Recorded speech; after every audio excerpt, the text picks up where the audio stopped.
안녕하세요. 김용진 목사입니다. 이 영상은 성경 통독하시는 데 도움을 드리기 위해 마련한 영상입니다.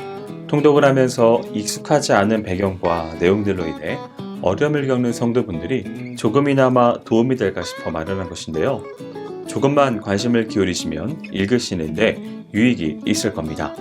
그럼 오늘 읽을 부분에 대한 안내를 해드리겠습니다.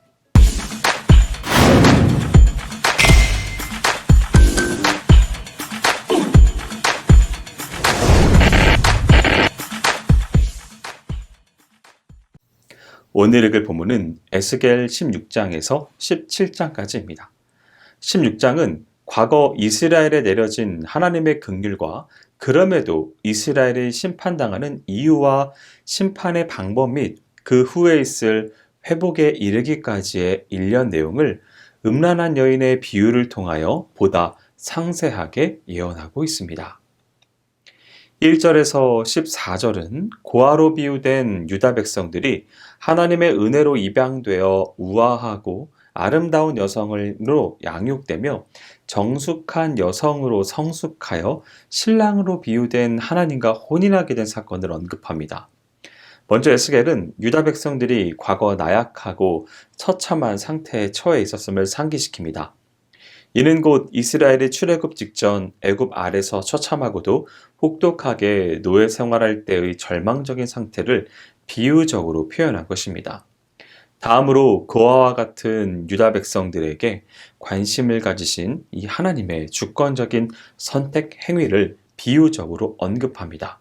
즉, 길가에 버려져 죽을 수밖에 없는 아이 같은 유다 백성들에게 관심을 가지신 분이 바로 여호와 하나님이심을 분명하게 상기시키는 것입니다.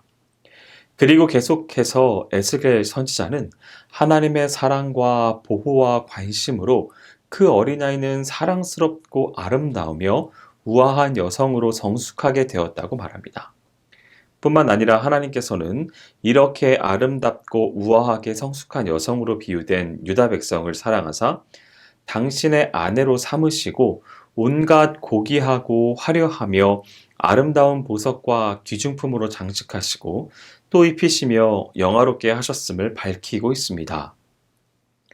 거의 절대절명의 상태에 있던 버려진 고아는 이렇게 아름다운 여성으로 성숙하였고 또한 자기를 주어 길러준 분의 아내가 되어 존귀와 영광을 얻게 된 것은 이스라엘이 하나님의 선택함을 받아 융성하였음을 가리키는 것입니다. 15절에서 34절은 하나님의 언약을 저버리고 하나님을 떠나 타락하고 부패하게 된 유다 백성을 행음하는 여자에 비유하여 설명하고 있습니다. 그런데 여기서 말하는 행음은 유다 백성들의 우상 숭배를 상징하는 표현입니다. 즉 본문 가운데 나타나는 자녀를 불에 태워 제사드리는 몰렉 숭배와 그 밖의 우상을 숭배하는 당시 유다 백성들의 영적 간음 행위를 남편이 아닌 외간 남자와 간음하는 모습에 비유하여 아주 소상하고 생생하게 표현하고 있는 것입니다. 하나님의 택한 백성이었던 유다 민족은 하나님의 사랑을 저버리고 남방의 애굽, 북방의 아수르, 갈대아, 지중해 연안의 블레셋과 더불어 교역하며 그들의 우상을 받아들여 섬기는 부끄러운 영적 간음을 서슴지 않았습니다. 한편 에스겔은 유다 백성들의 이런 수치스러운 영적 간음을 창기의 음행과 비교할 뿐 아니라 오히려 한 걸음 더 나아가 창기의 행위보다 더욱 부끄럽고 수치스럽다고 지적합니다. 이는 곧 창기는 몸을 팔 뿐만 아니라 자기의 온갖 좋은 것까지 다른 사내에게 갖다 바치는 한심하고 어리석은 짓을 서슴지 않기 때문입니다. 이런 행실은 당시 이방인들에게조차 매우 어리석고 한심스럽게 비춰졌던 것입니다. 왜냐하면 이방인들은 우상을 섬겨도 자기들의 우상만을 섬기는데 유다 백성들은 다른 나라의 우상을 그 민족들보다 더욱 열심히 섬기곤 하였기 때문입니다. 35절에서 52절은 우상을 섬김으로써 하나님의 구속 언약을 저버린 유다 백성의 죄악상 및 그들이 당할 부끄러움과 수치스러운 형벌에 대해 맹렬하게 경고하고 있습니다. 본문은 앞 단락에서 패역한 유다의 죄악상에 대한 지적에 이어서 먼저 유다 백성이 당할 형벌을 세 가지로 지적합니다. 이는 외세 침략으로 인한 백성들의 처참한 죽음과 고통을 말하고 재산과 과옥의 약탈 및 국토 유린을 예언하는 것입니다. 마지막으로는 이방인들에 의한 공개적인 수치와 조롱받음이 이어집니다. 에스겔 선지자의 이런 경고와 예언은 불과 7, 8여 년이 지나지 않아 현실로 그대로 드러남으로써 하나님의 심판의 엄정함과 하나님의 전지전능함을 잘 보여줍니다.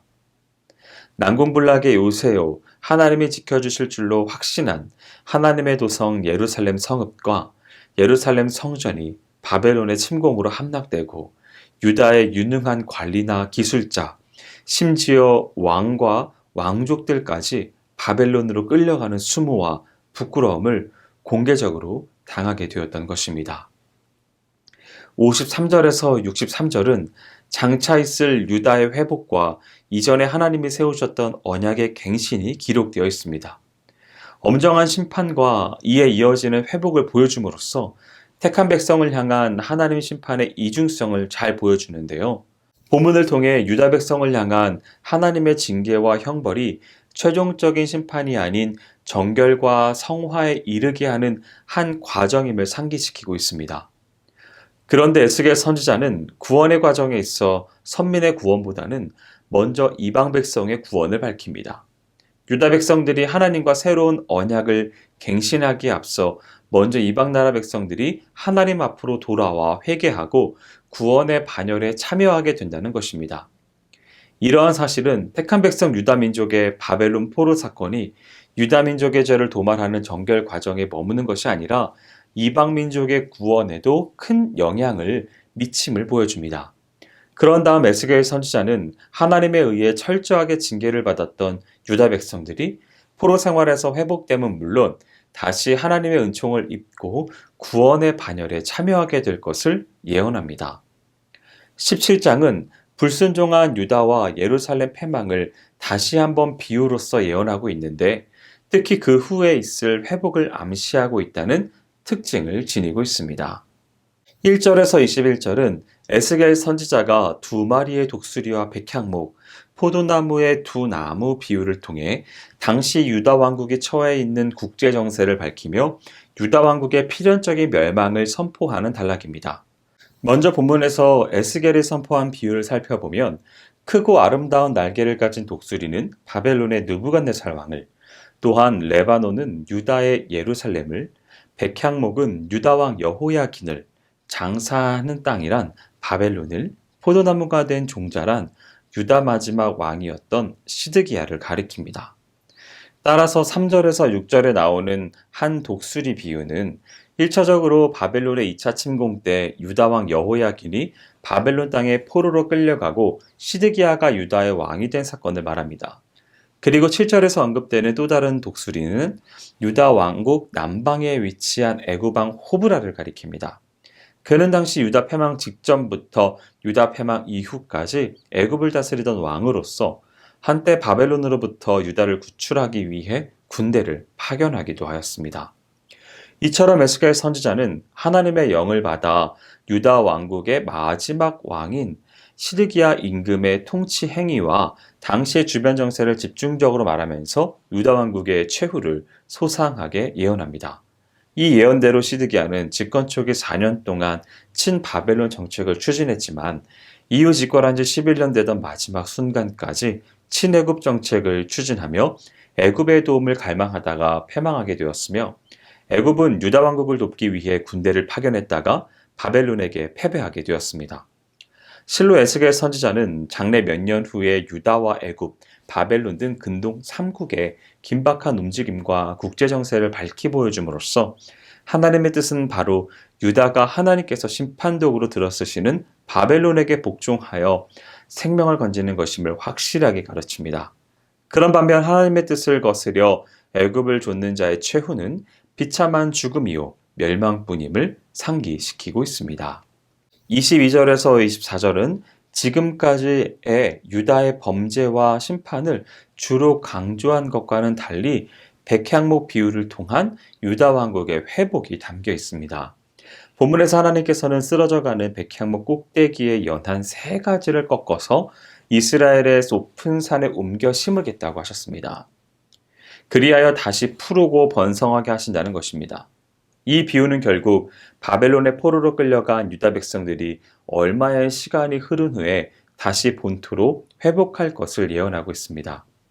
이렇게 하여 에스겔 선지자는 유다 백성들이 비록 범죄하여 바벨론에 패망하고 포로가 되더라도 결코 낭망치 말고 본토 회복의 소망을 갖도록 위로하고 격려한 것입니다.